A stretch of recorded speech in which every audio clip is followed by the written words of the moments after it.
sore. Posisi-posisi penting atau lembaga-lembaga negara itu tidak bisa dipakai sebagai satu alat transaksi seperti itu, karena semua orang di Indonesia ini mempunyai hak yang sama secara konstitusional. Nah, apalagi kalau kita juxtaposisikan antara statement Gus Yakut ini dengan apa yang selama ini kita tahu dari berbagai macam kiprah Gus Yakut, itu akan semakin terjadi kontradiksi, karena Gus Yakut ya mungkin saya salah ya Mas, tapi selama ini saya pandang beliau ini adalah orang yang sangat inklusif dan mempunyai kemampuan melakukan terobosan-terobosan. Misalnya aja dia, saya kira yang cukup berani mengatakan bahwa Departemen Agama atau Kementerian Agama itu adalah kementerian untuk semua agama, semua warga negara. Nah, kalau kemudian dijuxtaposisikan dengan yang tadi itu bahwa dia hadiah, itu kan seolah-olah ada cara kontradiksi melihat yang berbeda, dan kalau tidak dijelaskan akan kontradiktif. Padahal menurut saya juga tidak bisa kemudian kalau begitu Gus Yakut inkonsisten. Belum tentu juga, karena yang diperlukan adalah ekstrapolasi dari statement itu. Kan begini, di dalam wacana sebelumnya yang ada di video itu, Gus Yakut juga mengatakan yang saya omongkan ini adalah untuk mengcounter pendapat bahwa Kemenak itu khusus untuk orang Islam, kan begitu. Nah, itu yang dibantah dengan wacana yang dia bikin dalam kerangka dia ingin menunjukkan bahwa kalau NU yang memegang posisi ini, maka Kementerian Agama itu akan digunakan untuk seluruh agama, seluruh warga negara, dan selanjutnya. Karena apa? Karena NU sudah terbukti mempunyai visi yang sangat inklusif seperti itu. Nah, tetapi kan ini tidak terjelaskan dengan baik. Ya, betul, Bro. Ya, kalau ini tidak terjelaskan dengan baik, apalagi kemudian internal NU-nya sendiri itu juga ada kelompok-kelompok yang dalam rangka muktamar atau apapun itu mempunyai juga semacam keinginan untuk memperbesar atau mempermasalahkan ini. Nah, itu makanya kemudian saya tidak terlalu oke kalau cuma minta maaf saja. Harus ada penjelasan, dan lebih tidak oke lagi kalau Gus Yakut itu kemudian menganggap ini kan internal, jadi ini bukan untuk publik. Itu juga nggak bisa, apalagi kalau Mas Ari yang sudah sekolah posmo ini tidak ada sesuatu yang tidak publik zaman sekarang itu. Nah, semuanya juga harus dijadikan sebagai bagian dari pembelajaran kita, bahwa di dalam situasi sekarang ini ya apapun itu bisa kemudian menjadi wacana baru yang kita tidak akan bisa mengontrol. Kata orang Poso kan gitu ya Mas Ari ya, the author is dead already, gitu kan? Betul. Siapa yang menjadi pengujar itu dianggap sudah nggak punya kontrol terhadap apa yang diujarkan. Ya kan? Jadi mau internal mau eksternal, yang jelas Gus Yakut ini Menteri Agama Republik Indonesia, baik secara internal maupun eksternal gitu. Jadi penjelasan ini acara internal itu menjadi nggak relevan memang, Prof. Saya setuju sekali itu, Bro. Iya, betul, nggak relevan, dan malah bisa yang tadi saya bilang problematik itu, Mas. Jadi dia seolah-olah mengerasure, kalau Derrida mengatakan mengerasure statementnya dan kiprahnya yang selama ini sudah sangat inklusif. Dan itu dibuktikan bukan hanya ketika jadi menak. Ketika menjadi ketua Banser itu saya kira jarang orang yang mempunyai posisi atau mempunyai katakanlah yang inklusif seperti Gus Yakut itu dan keberaniannya. Nah, kemudian ditambah satu lagi Mas Adi, yaitu orang suka atau tidak suka kan akan melihat posisinya dia itu kan bukan NU saja, kan dia juga politisi PAB. Dan kalau sudah kayak begitu mesti embel-embel politik itu mesti ada. Dan oleh karenanya lawan-lawannya juga tidak hanya dari dalam dan tidak hanya dari luar, tetapi juga pesaing-pesaing di dalam belantika perpolitikan. Makanya itu kalau kita di NU saja itu tidak terlalu repot, karena NU kan punya adagium, yaitu awalnya gegeran tapi ujung-ujungnya gergeran, kan begitu. Tapi persoalannya kan tidak hanya begitu saja, dia bisa menjadi diperluas karena kemudian Ya. ada kepentingan-kepentingan ini. Makanya saya juga ya tidak hanya menyarankan permohonan maaf, tapi juga kalau bisa diperjelas apa statement-statement itu untuk menunjukkan bahwa ternyata it's not that easy itu kemudian mengkondem bahwa Gus Yakut itu punya kepentingan-kepentingan tertentu itu. Dan juga sekaligus ini ya Prof, apa namanya, memberikan edukasi kepada publik gitu. Exactly. Bahwa Itulah. ada konteks sejarah yang bisa dijelaskan, misalnya selama Orde Baru orang NU ini dianggap marginal walaupun majority, tetapi lewat Kementerian Agama lah orang NU ini bisa menjadi lebih progresif hari ini gitu. Misalnya kan ada hal-hal yang bisa dieksersis oleh Gus Yakut sebenarnya dan memberikan edukasi kepada publik gitu. Sebenarnya ada nih kalau kita lihat konteks dalam wawancara dan video yang lebih panjang, sebenarnya penjelasan ekstrapolasi dari soundbite tadi juga sebenarnya cukup lengkap ya dan cukup wise sebenarnya bagaimana tadi bagaimana Kementerian Agama hadir untuk semua agama, perjalanan NU dalam melindungi minoritas. Tapi kan ini kan bicara kutipan media ya kemudian jadi panjang. Begini juga Dit, gua melihat kutipan media itu satu hal, tetapi ketika isu itu membesar, ini bisa jadi momentum lu untuk mengambil lampu sorot menjelaskan hal yang lebih banyak gitu. Dan itu nggak dipakai. Dan pasti penjelasan lu itu akan didengar oleh semua orang. Betul. Dan gue kecewa dengan Gus Yakut mengambil analogi suami istri itu loh. Dunia ini kita yang punya deh. Oh, so what gitu. Ini bukan soal keluarga lu, ini soal negara bos gitu loh. Nah itu yang menurut saya bagian dari istilah media gaf itu. Karena kemudian diksi yang diambil itu adalah diksi yang kemudian malah memprivatkan masalah. Padahal seperti saya katakan, privating thing itu juga problematik di dalam sana. Karena kita punya wacana yang namanya kewarganegaraan tadi itu. Jadi kalau pada diskursus tahun 40, 50, 60 bahkan 70 itu wacana kayak gitu itu orang bisa ya memahami dalam tanda petik ya walaupun itu tidak benar juga. Tapi paham. Tapi pada wacana tahun sekarang pada abad ke-21 di mana demokratisasi kita udah berjalan demikian, maka statement seperti itu akan dibaca orang lain bahkan dibaca orang NU sendiri itu juga agak aneh juga. Iya, wagu gitu. Jadi sangat menjadi sangat partikularistik. Nah, sementara kalau kita lihat intertekstualnya ini kan Gus Dur itu memperjuangkan NU itu menjadi kayak begini. Dia diketahui sebagai bagian integral dari demokrasi itu justru karena NU itu kemudian mampu untuk bergerak lebih jauh dari sekedar partikularistik, bahkan mempelopori the politics of citizenship atau politik kewarganegaraan seperti itu. Ya, balik lagi bisa lebih jauh lagi ke statementnya Gus Yakut ini, Dit. Kalau dalam Islam itu setahu gue ada 3 pengambilan hukum gitu. Ada ijtihad, ijma, sama kias ya. Benar, kalau saya salah itu tolong minta bantuan diluruskan bagi gitu. Nah kias ini yang paling lemah biasanya, Dit.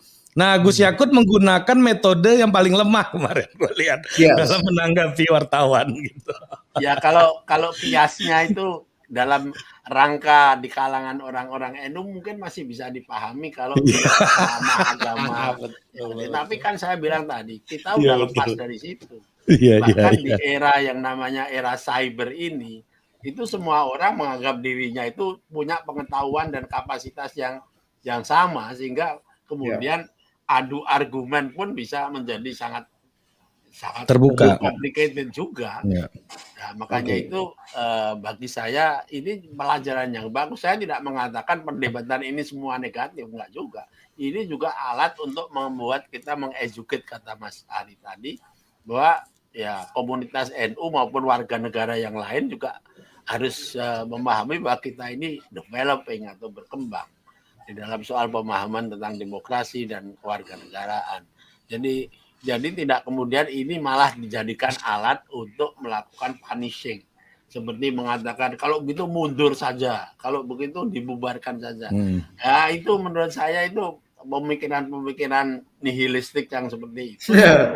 Nihilistik. Itu kalau secara filosofi dikatakan sebagai filosofi agama, ya itu sebenarnya pemikiran gnostik gitu.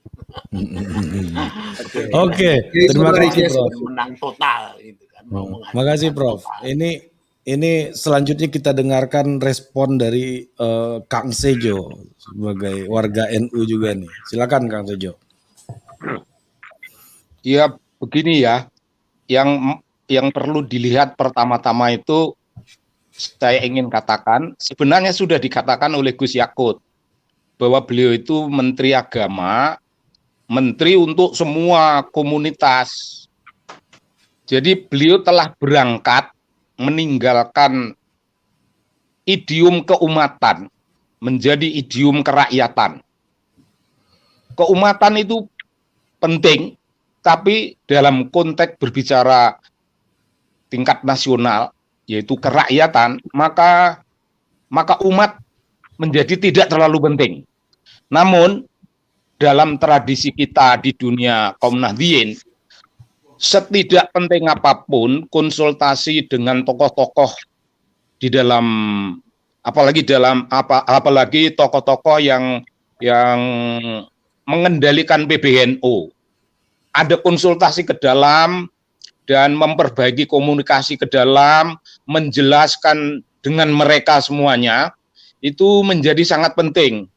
Apalagi habis suatu pertemuan itu dideklarasikan di depan umum bahwa kiai ini menyarankan ini dan kami telah memetik ini. Itu membuat persoalan internal menjadi sangat cair, tidak ada lagi masalah. Namun perlu pula itu menimbang kawannya Muhammadiyah, juga diajak dialog tentang keindonesiaan dalam urusan Menteri Agama, Kementerian Agama, dan keindonesiaan. Desainnya seperti apa, tidak usah diceritakan, desain itu sudah dibuat, dan yang paling pokok menggarisbawahi kembali segenap tindakan yang sudah diambil. Jadi kalau desain dan program-program itu kan apa yang tertulis boleh jadi orang tidak usah tahu terlalu banyak. Yang penting ialah yang dilakukan itu orang mengerti. Apa yang dipikirkan dalam desain menjadi penting tapi juga tidak penting karena ada yang jauh lebih penting, yaitu tindakan-tindakan. Tindakan itu mencerminkan segala sesuatu yang sifatnya nasional, segala sesuatu yang mengadres kebutuhan-kebutuhan publik yang jauh lebih besar dari publik dunia kaum Nahdliyin. Tanpa pernah menyinggung, tanpa pernah melukai secara internal, itu harus dijaga, itu perkara sensitif. Sehingga kalau keliru sedikit, kekuatan internal itu bisa membackup beliau. Itu sangat diperlukan loh. Kekuatan kaum Nahdliyin, satu, kekuatan rasionalitas yang sangat tajam dalam politik. Dua, kekuatan rasionalitas dalam agama yang membingkai berbagai hal. Barangkali terutama yang bernuansa hukum maupun yang bernuansa politik nasional. Itu pentingnya luar biasa. Syukur kalau yang memberi backup itu, karena ada kekeliruan komunikasi di luar, lalu di-backup oleh kaum Nahdliyin sendiri karena tidak pernah menyinggung perkara positif, perkara sensitif di dalam urusan di dalam kaum Nahdliyin sendiri mestinya beres. Kemudian dengan Muhammadiyah insya Allah juga beres, baru kemudian itu berbicara dalam perspektif yang jauh lebih luas. Yang jauh lebih luas itu tidak akan mudah, dan saya tidak akan puas hanya mengatakan bahwa itu tidak mudah. Semua orang sudah tahu bahwa itu tidak mudah. Tapi yang ingin saya katakan dengan tidak mudah itu, bahwa ada kekuatan-kekuatan keagamaan yang mendominasi diskursus politik nasional dengan ayat-ayat, dengan ideologi-ideologi keagamaan. Nah, kekuatan itu harus diajak beres lebih dulu. Saya tidak tahu membuat mereka beres, tapi ada satu hal yang saya ketahui, kalau kita punya argumen yang sangat kuat berbasis kepentingan nasional, Dan berbasis kepentingan yang disebut nasional itu pun belum kuat ternyata. Karena ada ide yang transnasional.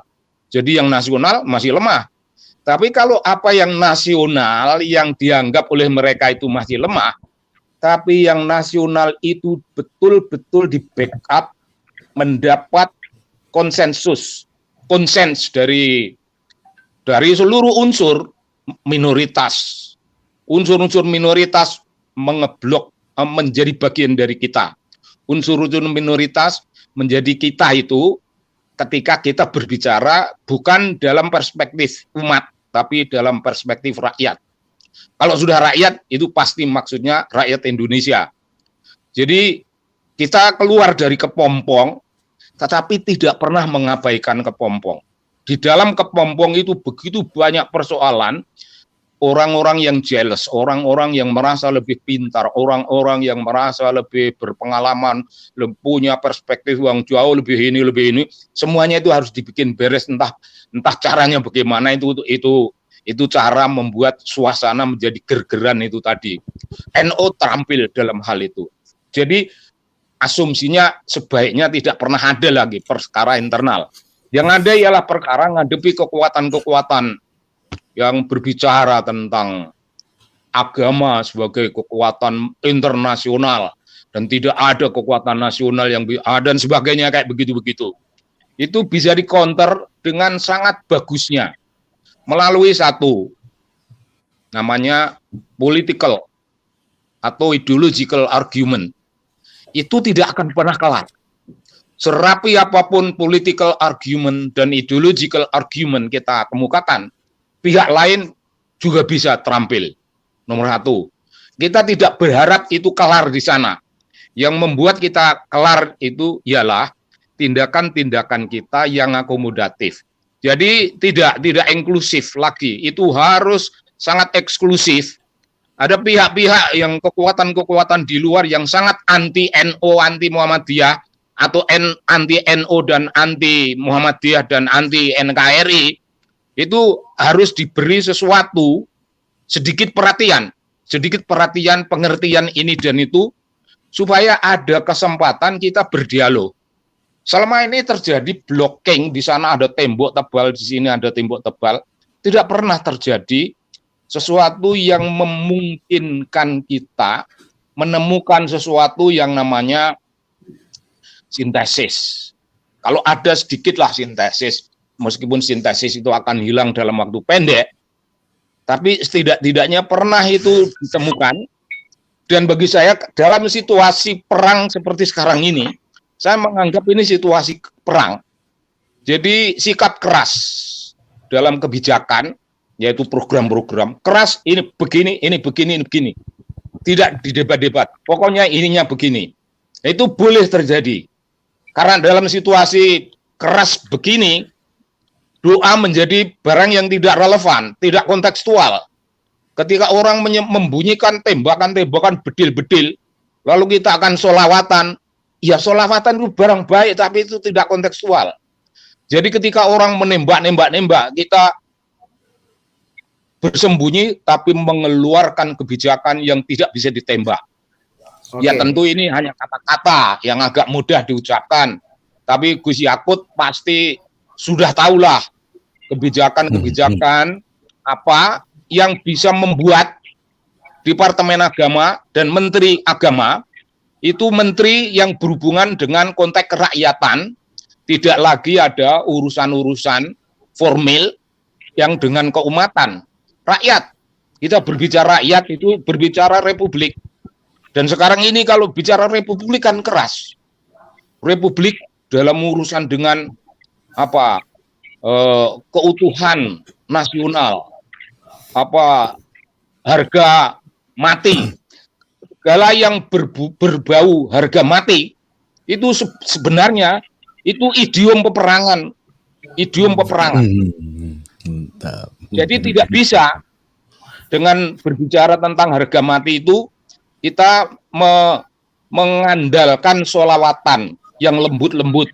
Sholawatan itu bisa dikemukakan, dalil-dalil doa ini dan itu bisa dikemukakan tidak dalam konteks mengadres perkara kekerasan macam itu adalah bonus dari pertempuran kita keras lawan keras, keluarkan bonus bahwa ada kelembutan.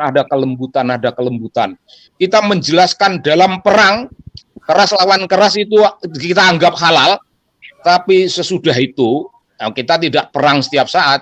Sesudah itu ada usaha membangun kebudayaan, yaitu misalnya dengan idiom bahwa dari kebudayaan menuju kekuasaan yang tidak tergoyah-goyah. Yai, kebudayaan, saya interupsi Yai.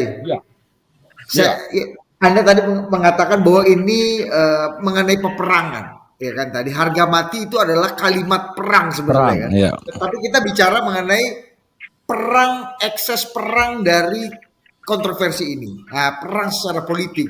Berarti kan ada di eksternal, ada di internal. Tadi Yai mengatakan bahwa di eksternal ini tentu saja ini menimbulkan banyak gejolak, terutama di kalangan kelompok Islam non-NU yang memang sudah lama punya mungkin agak nesu-nesu gitulah atau kekesalan tersendiri mengenai ini. Yang kedua juga di dalam politik NU gitu. Nanti Prof Ikam mungkin bisa menambahkan karena ini menjelang muktamar gitu ya, Prof Ikam dan Yai. Yang tentu saja di internal sendiri pasti ada friksi dan ada perkubuan gitu yang membuat Gus Yakut ini bukan jadi variabel satu-satunya di dalam internal NU gitu ya. Yai melihatnya bagaimana perang setelah kalimat ini secara politik, baik di eksternal. Yang saya katakan tadi saya sudah menyebut tapi belum secara eksplisit untuk kepentingan itu bahwa tembak menembak keras itu dihalalkan. Tapi kan saya bilang sesudah itu harus ada suatu bonus kebudayaan. Bicara tentang sholawat, bicara tentang doa, bicara tentang apa, menghaluskan apa-apa yang sudah pernah kita keluarkan dengan kekerasan. Kita jelaskan bahwa basis sikap keras kita ini ialah kelembutan macam begini. Kekerasan itu dilakukan secara terpaksa dan dalam keadaan tidak ada pilihan lain. Ketika pilihan lain itu ada, maka segenap unsur yang namanya kelembutan dalam tradisi keagamaan. Tapi itu pun tidak cukup. Karena kita berbicara sebagai Menteri Agama, maka urusan tadi sudah disinggung oleh Gus Ikam, sudah disinggung. Jelaskanlah secara rasional, beri argumen yang terbuka, dan jangan meninggalkan sisa-sisa antara pernyataan yang menunjukkan kita itu berada pada tataran yang eksklusif dengan suatu kenyataan lain yang sebenarnya masih gundeli, masih berpegang pada unsur-unsur yang inklusif. Nah, itu dihapus dan saya kira beginilah, Menteri Agama bukan tokoh keilmuan. Jadi mesti di backup oleh kawan-kawan dari kalangan Nahdliyin atau non-Nahdliyin yang memberi pemikiran-pemikiran politik, yang memberi argumen-argumen yang lebih besar. Dan itu beliau harus diperkaya oleh orang di belakangnya mengenai itu. Nah, beliau sendiri cukup kuat, tegas, dan tidak tawar-menawar ketika berbicara mengenai program. Ya, program itu harus dijelaskan bahwa dari tahun ke tahun berbeda, bahwa ini berbeda dari tahun-tahun yang lampau. Sekarang ini program ini begini karena urusannya ini. Dan harus dijelaskan bahwa program itu adalah produk pemikiran eksklusif yang mengayomi semua pihak. Bahkan harus dijelaskan dari kalangan Nahdliyin sendiri tidak mendapatkan sesuatu privilege, sesuatu hak istimewa, sesuatu yang dimuliakan, tidak. Seluruhnya diberilah kesamaan kesamaan hak, kesamaan perlakuan dan sebagainya.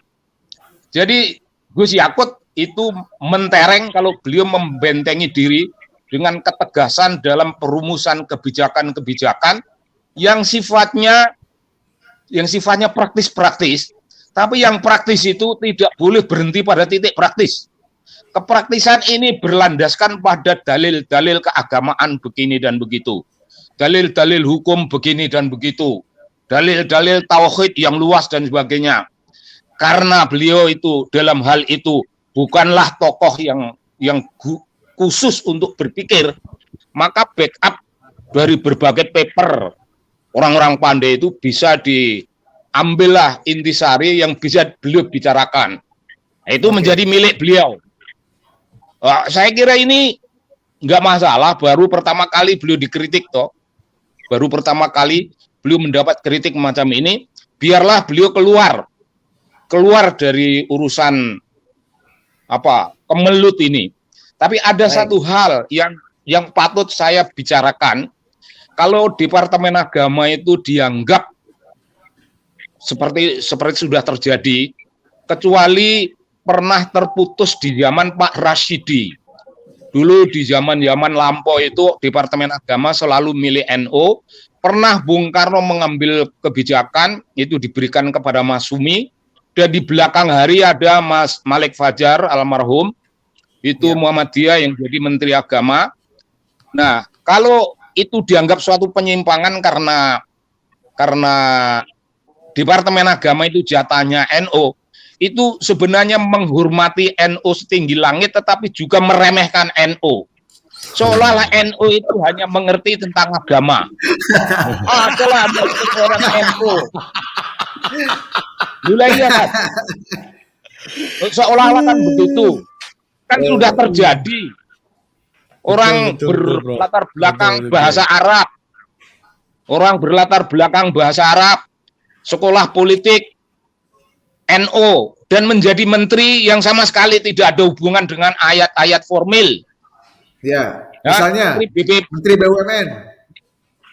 Desa. Menteri Gus Hikam itu menteri apa tempo hari itu? Nah ya itu kan maksudku. Ya, NU itu ya jangan dibodohkan seolah-olah NU itu hanya terampil dalam agama, ya tidak lah. Itu menjadi tidak terlalu tepat itu.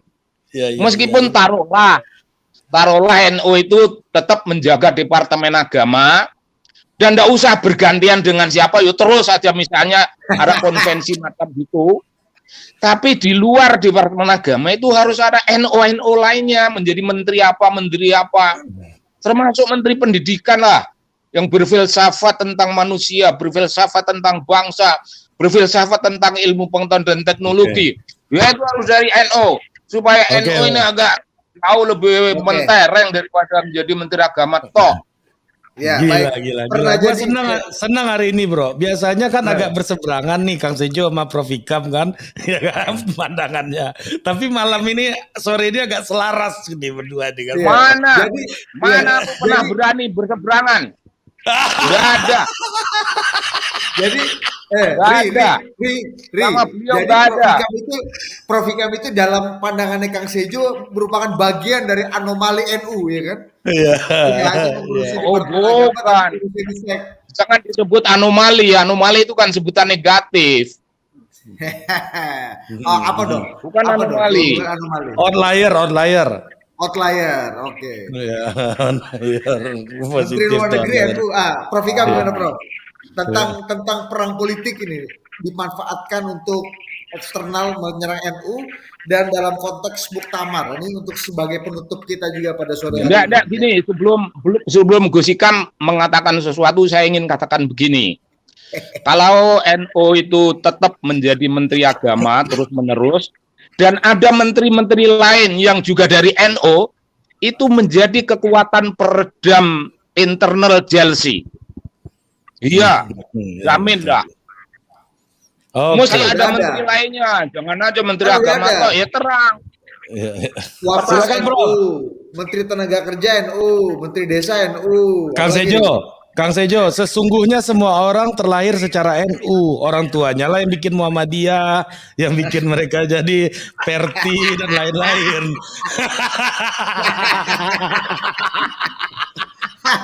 Iya betul. Ini NU Sumatera Barat ini. Iya betul. Silakan Prof, sebagai penutup Prof. Tapi kalau begini-begini kalau begini-begini urusannya itu sebenarnya cukup Gus Hikam yang menjelaskan. Karena penjelasan saya itu tidak berdasarkan sesuatu yang namanya philosophical basis, theoretical basis, yang saya tidak tahu. Kalau Gus Hikam kan sekolah di bidang itu. Beliau bisa menjelaskan itu, udah kelar. Aku kan hanya ngerame-ngeramein aja, seolah-olah seperti orang tahu gitu. Silakan, Prof. Lagi menjelaskan NU itu nggak usah susah-susah ya. Cara NU lah. Nah, betul. Ya misalnya saja seperti kata kata saktinya Kang Sobari yang sudah terkenal di NU itu. Bedanya Muhammadiyah dengan NU itu. Kalau di Muhammadiyah itu rapat sudah sebulan nggak ada orang ketawa. Di NU itu duduk bersama baru 5 menit sudah ketawa semua dan makan semua. Balik lagi makan lagi ketawa lagi. Itu bedanya. Nah, jadi kalau itu filsafat guyonannya Kang Sobari tadi dibawa ke sini, itu apa yang diomongkan tadi itu kalau dilihat dari apa yang disebut hermeneutic of suspicion, itu semuanya itu kan sebetulnya kan cuma mencurigai aja. NU hanya bisa begini, hanya bisa begitu. Itu kan wacana apa yang disebut dengan apa itu orientalisme. Jadi membagi-bagi orang-orang itu dalam posisi seolah-olah hanya bisa begini, hanya bisa begitu. Sebetulnya jadi orang NU juga bisa dibaca dengan yang lain. NU itu ya yang paling banyak di Indonesia, yang miskinnya juga banyak dari NU, gitu kan, kiainya juga paling banyak dari NU, gitu kan. Nah, jadi tinggal melihatnya dari mana. Nah, oleh karena itu ya orang NU atau kelompok NU atau siapapun itu ya pada dasarnya memang sudah terbiasa dengan segala macam positioning dari orang-orang di luar NU atau mungkin juga dari dalam. Mau dicurigai kayak apa juga ya memang sudah begitulah situasinya ya. Ada yang pernah jadi presiden, ada yang pernah jadi wapres, ada yang pernah jadi menteri, ada yang macam-macam. Tapi bagi mereka yang tidak, yang suspicion, tetap aja itu sesuatu yang anomali, dianggap anomali aja. Nah, yang tidak anomali yang bagaimana ya tergantung dia mau bagaimana. Ada yang melihat nggak usah dimasukkan dalam perhitungan politik atau bagaimana. Tapi faktanya tanpa ada kesertaan NU di Indonesia itu ada sesuatu yang sangat kurang. Paling tidak dalam soal bagaimana mempertahankan Indonesia yang pluralistik seperti ini. Ya.